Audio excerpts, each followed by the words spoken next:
कि जो नीतीश कुमार है, नीतीश कुमार कहीं ना कहीं अपना जो वो है वो खो रहे हैं अपने। सही दिया है उन्होंने बयान, ये तो जनता देख रही है इसमें। तो उन्होंने क्या बयान दिया है? नीतीश कुमार जी की पार्टी को देखो, जब से बीजेपी के साथ उन्होंने पींगे बढ़ाई हैं, 145 सीट हुआ करती थी, घट के कितनी रह गई? 75 से घट के कितनी रह गई? आज 45 में भी अब खत्म होने वाली है उनकी, क्योंकि उनके तमाम वीडियो ऐसे बीजेपी IT सेल द्वारा वायरल करे जा रहे हैं, जो पुराने उनके विधानसभा में दिए गए बयान हुए, या पीछे एक अधिकारी द्वारा गमला भेंट करने वाला जो था, जिसमें उन्होंने उनके सिर पे रख दिया था, या वो बैठ के जब वो कुर्सी से लुढ़कते हुए नजर आए थे हंसते हुए। बार बार ये वीडियो प्रचारित करे जा रहे हैं कि नीतीश कुमार जी का जो है मानसिक स्वास्थ्य जो है थोड़ा सा गड़बड़ है। उन्हें वो घोषित करा जा रहा है कि उनका मानसिक स्वास्थ्य हिल गया है। तो आने वाले टाइम में ये बीजेपी किसी की सगी नहीं है जी, किसी की भी सगी नहीं है, ये सिर्फ सत्ता की सगी है। कैप्टन अमरिंदर सिंह की पार्टी वो देख लीजिए आज कहाँ है? कहीं नजर आती है आपको कैप्टन अमरिंदर सिंह साहब की पार्टी? कहीं नजर नहीं आई। PDP के साथ मिलकर इन्होंने जम्मू कश्मीर में सरकार बनाई, आज PDP इनकी सबसे बड़ी दुश्मन है। शिरोमणि अकाली दल के साथ इन्होंने पंजाब में पींगे बढ़ा के अपने शिरोमणि अकाली दल को सपोर्ट दिया था, केंद्र में उनसे सपोर्ट हासिल करा, आज वो शिरोमणि अकाली दल कहाँ है? खत्म है। शिंदे को इन्होंने मुख्यमंत्री बना दिया था, शिंदे को अपनी तरफ ला के शिंदे को दोबारा से लालच दिया कि आज शिंदे जो है छटपटा रहा है बुरी तरह महाराष्ट्र में। वो मुख्यमंत्री तो बने हुए, लेकिन वो छटपटा रहे हैं, उन्हें नहीं पता उनकी पार्टी में कब फूट पड़ जाए। उसी तरह वही हाल अजीत पवार साहब का है। अजीत पवार साहब भी जो है इनसे जाके इनके साथ पछता रहे हैं। कोई सी ऐसी पार्टी नहीं है, कोई ऐसा सगा नहीं है जिसे बीजेपी ने ठगा नहीं है। अपने साथ मिलाते हैं, कुछ दिन साथ चलाते हैं और उसके बाद धीरे धीरे उसे निकलना शुरू कर देते हैं, खत्म कर देते हैं। NDA के नाम पे आज में डेट में है क्या? कुछ भी नहीं है। अभी नीतीश जी के साथ है, नीतीश जी के साथ भी ये खेला होने वाला है। सम्राट चौधरी है उप मुख्यमंत्री, उन्हें लगातार प्रमोट करा जा रहा है, वो बीजेपी के। जिस तरीके से लगातार जो है बिहार में चुनाव है, लेकिन उससे पहले प्लेन क्रैश हो रहे हैं, हेलीकॉप्टर क्रैश हो रहे हैं, लेकिन वही अगर अमित शाह का एक बयान आया है, वो कह रहे हैं कि ऐसे हादसे को, ऐसे दुर्घटना को रोक नहीं सकते। देखिए जी, बिल्कुल सही बात है। अगर आप इसको बात को कहूँगा लोगों को बुरी लगेगी, कसाई जो होता है ना, वो खट खट खट खट मारता जाता है, खट खट मुर्गों की गर्दनें काटता जाता है, बकरों की गर्दनें काटता जाता है। उससे आपका वो यार ये गर्दन, अरे हटना यार, ये तो मेरा रोज का काम है।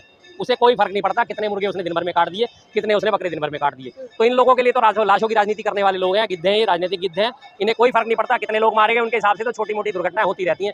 350 मारे गए, इससे पहले 2 साल पहले ओडिशा में बालासोर में दुर्घटना हुई थी, 300 व्यक्ति तब भी मारे गए थे। क्या फर्क पड़ा इनके ऊपर? किसी का कोई इस्तीफा हुआ? कोई इस्तीफा नहीं हुआ। कुंभ में भगदड़ मची, पहले तो 12 घंटे तक उन्होंने खबर ही दबा के रखी, कुछ नहीं हुआ, कुछ नहीं हुआ, कुछ नहीं हुआ। 12 घंटे बाद जब किसी तरह से काफी सारे तमाम चैनलों से, सोशल मीडिया से खबर आनी शुरू हुई, बड़ी मुश्किल से जाके इन्होंने 32 लोगों की एक्सेप्टेंस करी कि हाँ जी 32 लोग मारे गए। अब जब BBC ने अपनी रिपोर्ट निकाली तो उसने कितना बताया? 82 लोग, कि 82 लोग मारे गए। बाकी बचे हुए लोगों को जाके पुलिस वालों ने 5-5 लाख रुपए दिए कि ये 5 लाख रुपए रख लो, तुम्हारा व्यक्ति मर गया तो मर गया, लेकिन ये 5 लाख रुपए रखो, दोबारा मत बोलना कि हमारा व्यक्ति कुंभ में भगदड़ में मारा गया था। कोई मायने नहीं रखती इनके लिए, किसी की जान की कीमत कोई मायने नहीं रखती। केदारनाथ में हेलीकॉप्टर क्रैश हो गया, कोई मायने नहीं रखता। इतनी बड़ी विमान दुर्घटना होती है, उसको कह रहे हैं एक्सीडेंट तो होते रहते हैं। हमारे जो नागरिक उड्डयन मंत्री हैं, कौन से राजू है, वो नए बने, तमिलनाडु DMK के किससे वो बने, नाम भी मैंने तो पहली बार सुना था उनका।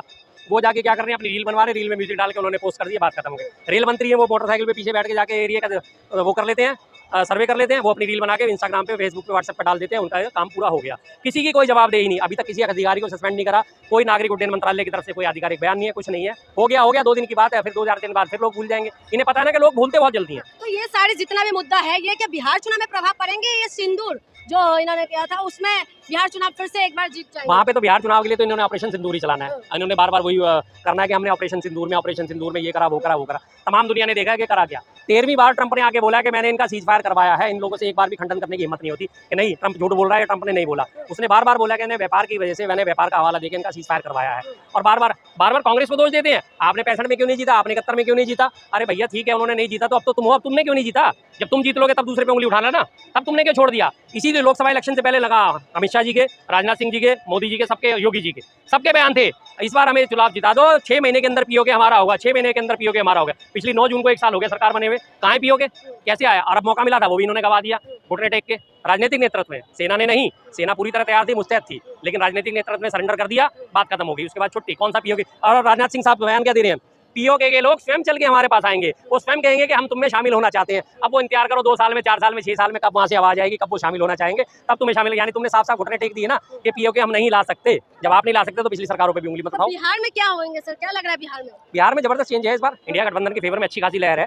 ये लोग अपनी पूरी कोशिश में लगे। उधर से चिराग पासवान इन्हीं के एनडीए का जो है, एनडीए में फूट पड़ी हुई है। आप ये देखिए, चिराग पासवान एनडीए के साथी है ना, वो कह रहे हैं मैं अपनी 243 सीटों पर कैंडिडेट उतारूंगा। अब वो 243 सीटों पे कैंडिडेट उतारेंगे तो एनडीए का वोट बंटवारा होना ही होना है, सीधी सी बात है। इंडिया गठबंधन का वोट एक तरफा पड़ेगा। बिहार में आने वाली इंडिया गठबंधन, नीतीश जी से लोग उब चुके हैं।